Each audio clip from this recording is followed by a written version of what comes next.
Bonjour à tous, bienvenue pour cette première vidéo, cette première scénette qui va nous permettre d'illustrer un premier écueil, une première difficulté qui peut se présenter lorsqu'on est amené à prendre la parole en public, ou plus précisément lorsqu'on est amené à effectuer une lecture publique, la lecture d'un document, un document professionnel, peut-être un compte-rendu. Parfois, certaines erreurs peuvent se glisser au détour de notre lecture. On va essayer d'illustrer certaines de ces erreurs, pas toutes, parce que c'est parfois difficile de faire des erreurs volontairement, illustrer certaines de ces erreurs, de manière à pouvoir les repérer bien évidemment, et ensuite déterminer qu'est-ce que nous pourrons faire pour améliorer cette lecture. Alors j'ai pris avec moi un magazine que je viens de recevoir, magazine qui vient de la CCI de Lyon, magazine Agir et Entreprendre. Je vais prendre un article. Voilà, un article, je vais essayer de le lire en faisant le plus d'erreurs possible. Voyons ce que ça peut donner.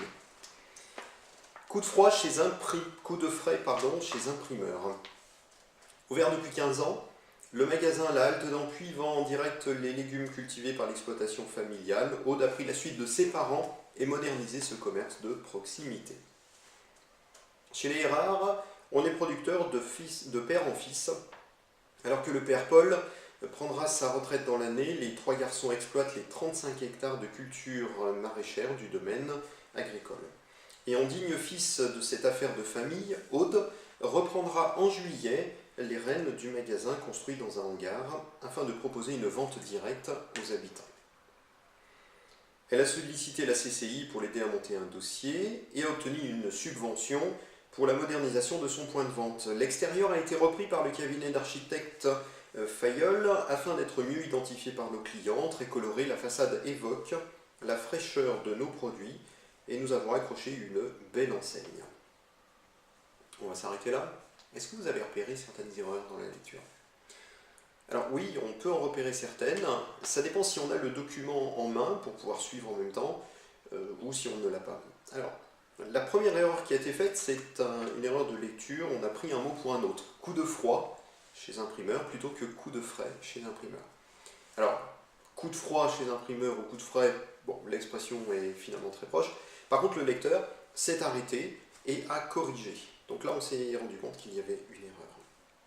Vous avez peut-être repéré, ou pas, à un moment donné, la phrase dit « Et en digne fils de cette affaire de famille, Aude reprendra en juillet ». Aude, jusqu'à preuve du contraire, c'est plutôt un prénom de fille.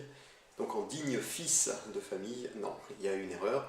Si on est attentif à la lecture, on s'arrête sur ce mot, on se dit là, il y a quelque chose qui ne va pas. Soit le prénom n'est pas le bon, soit bien il y a une erreur sur le mot. Et puis vous ne l'avez peut-être pas noté franchement, mais à un moment donné, on a enchaîné la lecture trop rapide de plusieurs phrases de suite, sans tenir compte de la ponctuation.